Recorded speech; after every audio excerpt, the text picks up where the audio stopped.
সরকারের কাজে দল হস্তক্ষেপ করবে না, এটি বিজেপি সরকার নয়, পশ্চিমবঙ্গ রাজ্য সরকার। শুভেন্দুর সঙ্গে বৈঠকের পর স্পষ্ট বার্তা শ্রমিক ভট্টাচার্যের।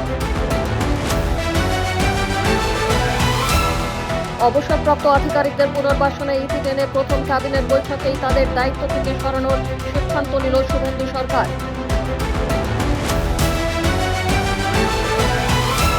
বিচারকদের নিরাপত্তা বহাল রেখেই মোথাবাড়ি কাণ্ডে এনআইএ-কে 2 মাসের মধ্যে তদন্ত শেষ করার নির্দেশ দিল সুপ্রিম কোর্ট।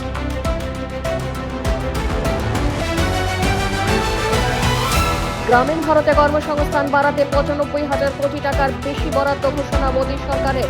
1 জুলাই থেকে কার্যকর হবে জিরামজি প্রকল্প। পশ্চিমবঙ্গ ভোটার তালিকা থেকে নাম বাদেই ফল বদলেছে। এসআইআর বিতর্কে সুপ্রিমে তৃণমূলের বড় অভিযোগ, ভোট ফল ঘিরে নতুন রাজনৈতিক চাপানোতর তুঙ্গে। ব্রিক্স বৈঠকের ফাঁকেই হরমুজ সংকট নিয়ে ভারতীয় জাহাজ চলাচল নিশ্চিত করতে ইরানের সঙ্গে বৈঠকে বসছে ভারত। জ্বালানি নিরাপত্তা নিয়ে উদ্বেগে দিল্লি।